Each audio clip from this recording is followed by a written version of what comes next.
یہ سب بتانے کے بعد نمبردار صاحب بولے، شام ہونے کو ہے، سب اپنے اپنے گھروں کو روانہ ہو جاؤ۔ میں والد صاحب کے ساتھ گھر کو چل دیا۔ سردی کا آغاز تھا۔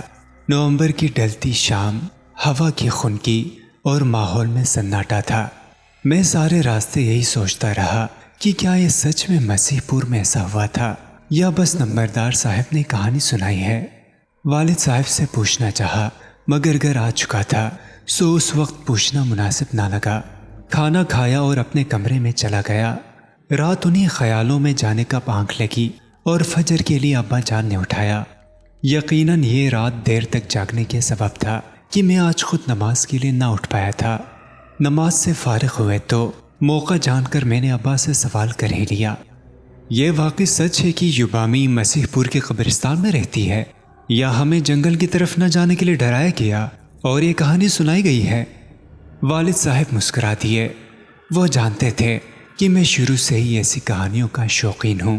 کہنے لگے، وہ کہانی نہیں بلکہ سچا واقعہ ہے۔ اب تو میری دلچسپی اور بھی بڑھ گئی۔ تو نمبردار صاحب کو یہ سچا واقعہ کیسے معلوم ہوا؟ میرے سوال پہ ابا جان نے بتایا کہ نمبردار صاحب کے دادا مرحوم جو اس وقت بھی گاؤں میں رہتے تھے، اینا کے والد ان کے دوست تھے اور اینا کی یوبامی کے ہاتھوں موت کا قصہ انہوں نے ہی سنایا اور بتایا کہ مسیح پور کس طرح یوبامی کے غضب کا شکار ہوا اور ایک عامل کی غلطی نے ہنستا بستا گاؤں اجاڑ دیا۔ والد صاحب کی باتیں سن کر میرے تجسس کی انتہا نہ رہی اور دل ہی دل میں نے یوبامی کو دیکھنے اور مسیح پور کے قبرستان جانے کا ارادہ کر لیا اور ہر وقت یوبامی اور اس کے انتقام کے بارے میں سوچنے لگا۔ کیا وہ اب بھی انتقام کی آگ میں جل رہی ہوگی یا گاؤں والوں کے جانے کے بعد اس نے قبرستان سے بسیرا ختم کر دیا ہوگا؟ ان سب سوالوں کا جواب تو وہاں جائے بغیر نہیں ملنے والا تھا۔ میرا تجسس تھا کہ بڑھتا ہی جا رہا تھا، مگر کیسے جاؤں مسیح پور؟ ابا جان کبھی بھی جانے کی اجازت نہیں دیں گے اور اکیلے جانے کی تو کبھی بھی نہیں۔ جاؤں تو کس کے ساتھ؟ کون ہوگا جو خود ایسے قبرستان جانا چاہے گا جہاں سے لوٹ کر کوئی نہیں آیا؟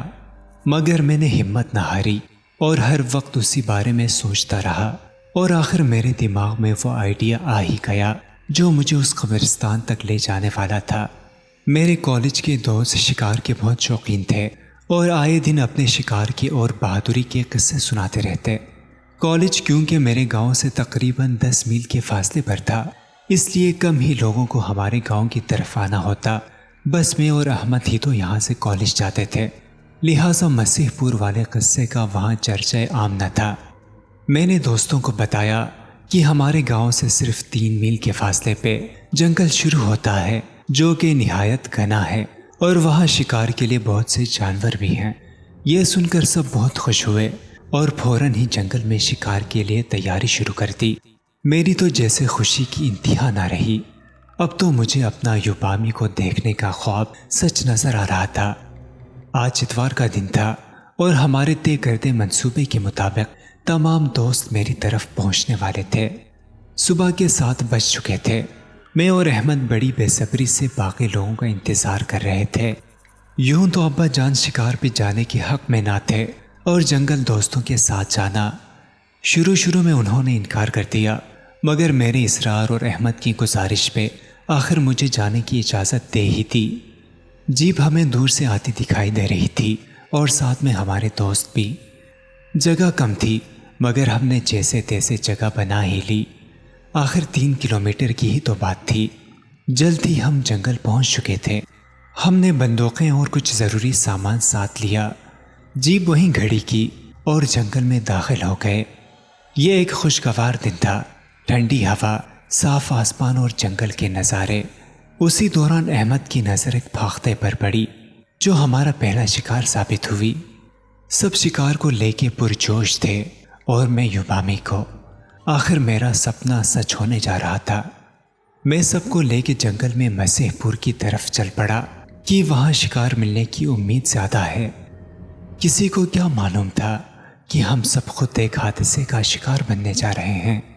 7 یا 8 کلومیٹر کا فاصلہ طے کرنے کے بعد ہمیں ایک قبرستان دکھائی دینے لگا۔ سب حیران ہو رہے تھے کہ جنگل میں قبرستان۔ قبرستان سننا تھا کہ احمد کے منہ سے پہلا لفظ یوبامی نکلا۔ سب نے حیران ہو کے پوچھا، یوبامی کیا؟ احمد کیونکہ اس رات نمبردار صاحب کے ڈیرے پر موجود تھا، لہٰذا وہ سب قصے سے واقف تھا۔ میں نے بات کاٹتے ہوئے کہا، احمد گھبراؤ نہیں، وہ تو بس ایک کہانی تھی۔ اندر سے تو میں بھی ڈرا ہوا تھا، مگر یوبامی کو دیکھنے کا شوق مجھے ایسا کرنے پر مجبور کر رہا تھا۔ سب نے حیرانی میں کہا، قبرستان چلتے ہیں، شاید ہمیں وہاں کوئی مل جائے۔ احمد تو ہرگز جانے کو تیار نہ تھا، مگر جب دیکھا کہ سب چل رہے ہیں تو مجبوراً وہ بھی ساتھ ہو لیا اور ہم سب قبرستان میں داخل ہو گئے۔ جیسے ہی ہم قبرستان میں داخل ہوئے، عجیب سی وحشت تھی۔ یوں تو پورے جنگل میں ہی خاموشی تھی، مگر جو سناٹا قبرستان میں تھا وہ خوف طاری کر رہا تھا۔ جیسے جیسے ہم آگے بڑھتے جا رہے تھے، بدبو اور نحوست کا احساس بھی بڑھتا جا رہا تھا۔ احمد کہتا رہا، واپس لوٹ چلتے ہیں، مگر میں یوبامی کو دیکھنے کے لیے اتنے جتن کر چکا تھا، میں نے کان نہ دھرے اور آگے بڑھتا رہا۔ احمد یہ تو وہی درخت ہے، کیا کہتے ہو؟ میں نے ہنستے ہوئے احمد سے کہا۔ وہ تو پہلے سے ہی خوفزدہ تھا، اس نے جو نظر اٹھا کے دیکھی تو وہ وہیں رک گیا۔ کوے؟ کون سے کوے احمد؟ میں نے جو سر اٹھا کے دیکھا تو وہاں بہت سے کوے تھے۔ اب میں سمجھ چکا تھا کہ ہم مشکل میں ہیں اور کوے ہم پہ چپٹ پڑے۔ ایک دوست نے انہیں بھگانے کے لیے گولی چلائی جو ان میں سے ایک کو جا لگی اور وہ زمین پہ آ گرا۔ یہ منظر ہمارے لیے پریشان کن تھا، اس قدر خون، آخر وہ ایک ہی کوا تھا۔ اچانک کالی گھٹائیں اور آندھی، اندھیرا اس قدر تھا کہ کچھ بھی دیکھ پانا ممکن نہ تھا۔